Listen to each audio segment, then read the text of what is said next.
انسان بھی عجیب مٹی کا بنا ہے۔ کسی مرض پر قابو پاتا ہے تو فتح کے شادیانے بجانا شروع کر دیتا ہے۔ جس کسی نے اس مرض کا علاج دریافت کیا ہوتا ہے اسے انسانیت کا محسن قرار دیتا ہے، اس کے مجسمے بنا کر بازاروں میں لگاتا ہے، اس کی زندگی کے بارے میں کتابیں لکھتا ہے، اور پھر یہ دعوے کرنے لگ جاتا ہے، دیکھو کبھی دنیا میں طاعون پھیلتا تھا، چیچک تھی، کوڑ تھا، بستیوں کی بستیاں اجڑ جاتی تھیں، لوگ اسے خدا کا قہر اور غضب سمجھتے تھے، لیکن آج انسان نے اس قہر اور غضب پر بھی قابو پا لیا ہے۔ انسان عظیم ہے۔ یہ تصور صرف امراض پر قابو پانے کے معاملے تک محدود نہیں، بلکہ ہر اس آفت، بلا یا بیماری کے بارے میں بھی پایا جاتا ہے جس پر انسان کی پہلی نسلیں قابو نہ پا سکی تھیں، اور پھر انسان کو میرے اللہ نے عقل سلیم کے ذریعے رہنمائی عطا فرمائی اور اس نے ان آفتوں پر قابو پا لیا۔ لیکن جیسے ہی وہ فتح یاب ہوا اس پر عظمت کا نشہ ایسا چڑھا کہ اس نے خدا کو ایڑیاں اٹھا اٹھا کر اپنا وجود دکھانے کی کوشش کی۔ ہمارے مرحوم دوست ندیم ہاشمی نے انسان کے اس بڑے بڑے دعووں اور لاف زنی کی تصویر یوں کھینچی ہے: چاہوں تو اے خدا تیری آنکھیں نہ گن سکوں، پھر بھی اچھل کے خود کو دکھانا پڑا مجھے۔ انسان کب اچھل اچھل کر خود کو دکھاتا ہے؟ کیا کبھی کسی نے ایسا سوچا ہے؟ یہ رویہ عین اس لمحے پر ہوتا ہے جب وہ کسی دوا کی ایجاد کے بعد کسی مہلک مرض سے نجات حاصل کر لیتا ہے، کسی شدید زلزلے کی صورت میں اس کی بنائی ہوئی عمارتوں کی وجہ سے اس کی جان بچ جائے، یا پھر کسی طوفان میں اس کا پکا اور مضبوط گھر کچے گروندوں کی طرح خس و خاشاک نہیں ہوتا۔ ایسے میں آپ ان لوگوں کی باتیں سنا کریں، یوں اس لہجے میں گفتگو کریں گے: یہ سب سائنس کا کمال ہے، انسان کی عقل اسے فطرت سے لڑنا سکھاتی ہے۔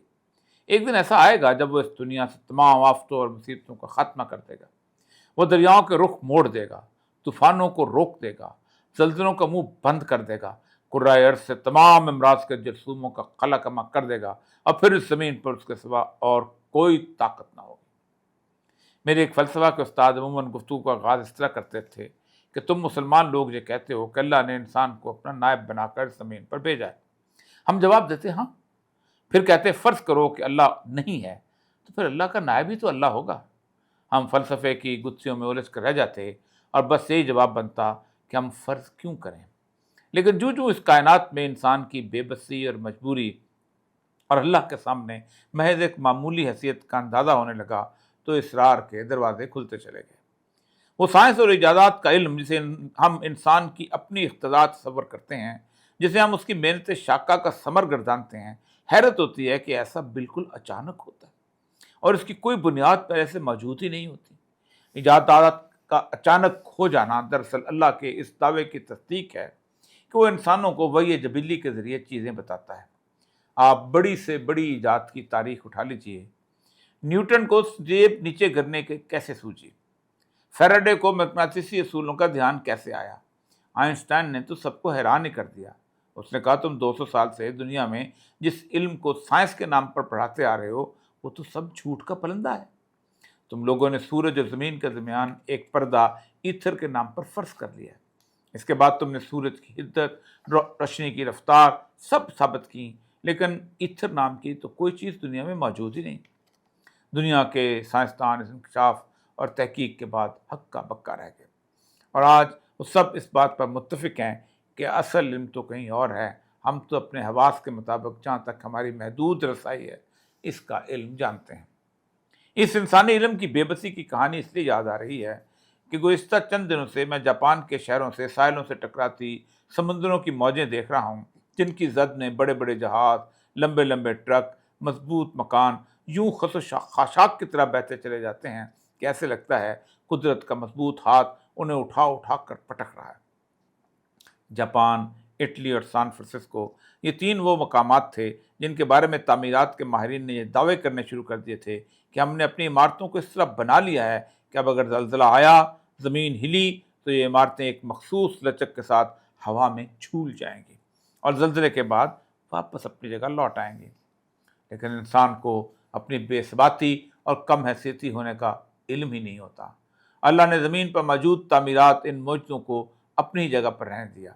ایک ذرا جنبش ہوئی جو کئی میل دور سمندر میں تھی، زلزلہ آیا، شہروں میں چند لوگ مرے، لوگ خوش ہو گئے کہ ہماری سائنس اور ہمارے علم کی فتح ہو گئی۔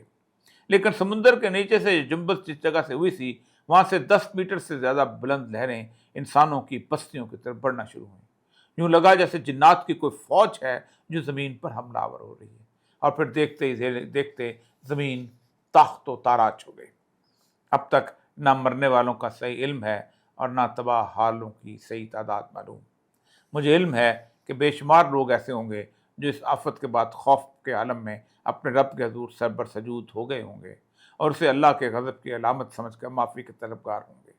لیکن بہت سے ایسے بھی ہوں گے جو یہ تدبیر سوچتے ہوں گے کہ اب مکان ایسی جگہ بنائیں گے جہاں سمندر نہ آ سکے۔ یہ رویہ حضرت نوح کے اس نافرمان بیٹے والا ہے جو طوفان نوح میں پہاڑ پر چڑھ گیا اور اس نے یہ سمجھ لیا تھا کہ پہاڑ اللہ کے تصرف میں نہیں ہے اور وہ بچ جائے گا، لیکن طوفان نے پہاڑ کو بھی غرق کر دیا۔ ہم ایک مرض پر قابو پاتے ہیں، اللہ دوسری اور اس سے زیادہ مشکل میں بھیج دیتا ہے۔ اس وقت دنیا میں سب سے زیادہ لوگ ایسی امراض سے مر رہے ہیں جن کی وجہ پریشانی اور اضطراب ہے، مثلا بلڈ پریشر، شوگر اور کینسر وغیرہ۔ ہم خود دنیا کو جہنم بناتے ہیں پر اس سے جہنم لینے والے عذاب کا شکار ہوتے ہیں اور صدیاں گزار دیتے ہیں اس کے حل کے لیے۔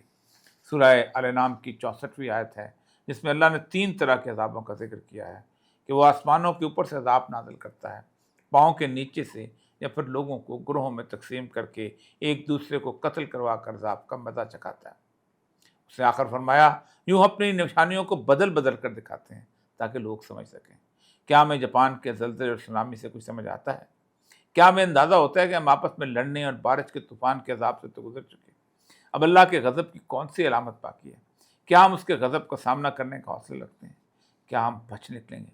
یاد رکھو، اگر ایسا ہو گیا تو کسی کو مہلت تک نہ ملے گی، اپنے غیر ملکی اور ملکی ٹھکانوں تک جانے کی بھی سب کے سب بس ایک دم دھر لیے جائیں گے۔ سیاسی مفادات نہ اسٹیبلشمنٹ کی دھونس، جمہوریت نہ آمریت،